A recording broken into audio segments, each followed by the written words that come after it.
Good morning, Puan Aina. It's nice to meet you. How are you today? I understand you're purchasing a bungalow, and I'm here to assist you with the legal side of things. Let's sit down, go through everything, and make sure you're clear on the entire process. Good morning, and thank you for having this virtual meeting with me. Honestly, I'm a bit overwhelmed. This is my first time buying property, and I'm not familiar with how everything works legally. I don't want to make any mistakes, especially with the contract and all legal requirements. I have received the property documents, but there are a few things that I'm not sure about. Can you clarify the issues and advise me on how should I proceed? I completely understand, Puan Aina. Don't worry. Buying property can be a bit intimidating at first, but I'll explain everything clearly.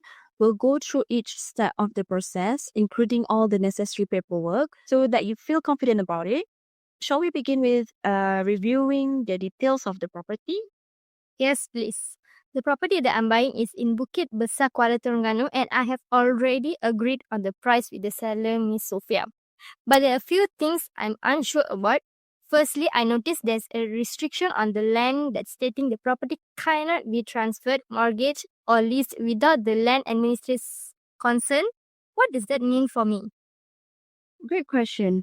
That restriction, which is quite common in certain types of property, means that before the transfer of ownership can be finalized, we need to obtain approval from the land administrator of Kuala Terengganu.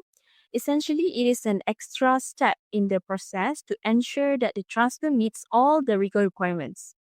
This is especially important in cases where the land has certain conditions, like for agricultural or restricted properties. So, will that delay the process? How long it will take to get the approval? The approval process can take anywhere from a few weeks up to 3 months, depending on the land administrator's workload and whether there are any issues with the land. The good news is that we can prepare the application for consent right after you sign the sale and purchase agreement, the SPA. We'll submit the necessary documents to the land administrator, and I'll follow up regularly to make sure the process is moving along. Okay, so I can't officially own the property until the consent is given? Right, but don't worry, we'll conclude a clause in the SPA to protect you. If the land administrator does not grant consent within a reasonable period, the SPA will allow you to cancel the transaction and get your deposit back. You won't be stuck with a deal you can complete. I'll also keep you updated throughout the process so you are always informed. That makes sense. What about the caveats that's launched on the property? I was told by Sophia's estranged sibling has placed a caveat claiming a part of the property. I don't really understand what does that mean. Is it a serious issue? The caveat is something we'll definitely need to address. A caveat is a legal notice placed on the property by someone who claims to have an interest in it. In this case, Sophia's sibling has lodged a private caveat stating they have some claim over part of the land. This means that no transactions, including the transfer of ownership, can take place until the caveat is resolved or removed. Do you know if Sophia has already made any attempt to resolve this issue with her siblings, or is there still ongoing dispute? I'm not sure, but I know it's been an issue for some time. But does that mean I can't buy the property until the caveat is lifted? How do we deal with this? Yes, we cannot proceed with the transfer of ownership until the caveat is removed. But there are steps we can take. First, we can try to resolve the matter directly by contacting Sophia's sibling and asking them to remove the caveat voluntarily. If they agree, they can lodge a withdrawal of the caveat and the matter is resolved. If they refuse, we may need to take legal action to have the caveat removed through the court. Oh no, that sounds like it takes some while. How long will you take to remove the caveat? What if we don't agree to take it off? It can take some time, yes. The best case scenario is that the sibling agrees to remove the caveat, which can be done quickly if they are cooperative. But if it's not resolved voluntarily, then we would need to go to the court to have caveat struck off. Court proceedings can take a few months, but rest assured, I'll handle everything on your behalf and I'll do my best to resolve the matter without the need for a court battle. So, in the worst case, we are looking for a few months of waiting, right? Yeah, that's right. But as I said, we'll try to resolve it amicably first. I'll keep you updated and we'll make sure the property is ready for transfer once the caveat is lifted. We'll also include a clause in the SPA to ensure that your deposit is refunded if the sale cannot go through due to the caveat issue. Okay, I understand now. I just want to make sure that this doesn't drag too long. Okay, now let's talk about the fixtures. I've heard that Sophia wants to take some of the kitchen cabinets and built-in wardrobes, but I thought these were a part of the property.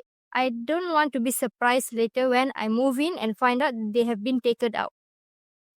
This is a common issue in property transactions, Puan Aina. Fixtures like built-in wardrobes, kitchen cabinets, and light fittings are typically considered part of the property. Unless stated otherwise, they stay with the house when it's sold. If Sophia wants to remove them, we'll need to discuss it with her and clarify it in the sale and purchase agreement. So if we don't agree this on the SPA, she could just take them? Yes, exactly right. Without a clear agreement in the SPA, she could potentially remove the fixtures after the sale. To prevent this, I'll include a specific clause in this SPA stating that certain fixtures, like the kitchen cabinets and wardrobes, will remain in the property. If she still wants to remove them, we can either negotiate their value or agree on compensation for the items. Alright, I don't want to buy the house and then find out that the things are missing which I thought were included. What if she insists on taking everything? If she insists on removing items, we'll have to negotiate a fair solution. But as I mentioned, the SPA will make it clear that what stays and what goes. If there is anything Sophia wants to take, we'll ensure she compensates you appropriately. You won't be left with empty spaces unless we agree to it. Okay, that sounds fair. I just don't want to end up in a situation where we didn't clarify things. Now there's also an outstanding quit rent of RM 1000 on the property. What does that mean for me? Do I have to pay for it? The outstanding quit rent is actually Sophia's responsibility.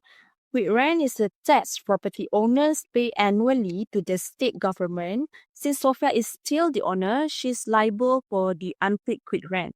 I will make sure that this is addressed in the SPA, so Sophia must settle the outstanding amount before the property is officially transferred to you. So I don't need to pay the RM 1000, right? Correct.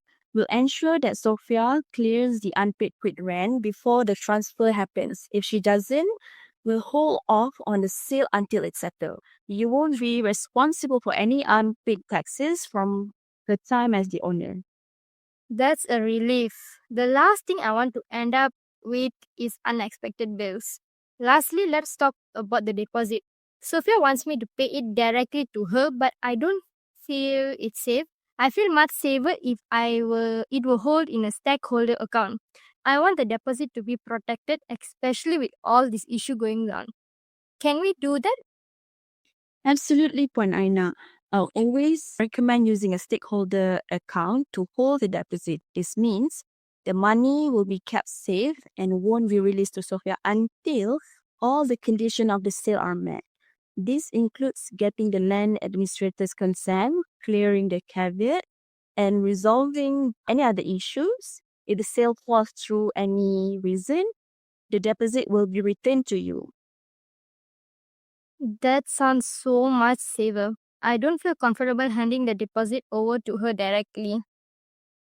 I completely understand. Using a stakeholder account is the best way to protect both parties. I'll ensure the SPA reflects this arrangement. The deposit will be held securely by my firm until the sale is completed and everything is in order. You'll be protected throughout the process. I'm glad to know that. Thank you for explaining everything so clearly. I feel so much confident now that I understand the process. You're welcome, Panaina. I'm happy to help. I'll take care all of the paperwork, including submitting the application for consent to the main administrator, resolving the caveat issue, and drafting the sale and purchase agreement. I'll keep you updated at every step and will make sure everything goes smoothly. You're in good hands. Thank you again. I appreciate your patience and all the detailed explanation about everything. It's my pleasure. If you have any more questions or concerns along the way, don't hesitate to reach out. We're here to ensure that everything is done correctly. We'll make sure the process goes as smoothly as possible. I will. Thanks again.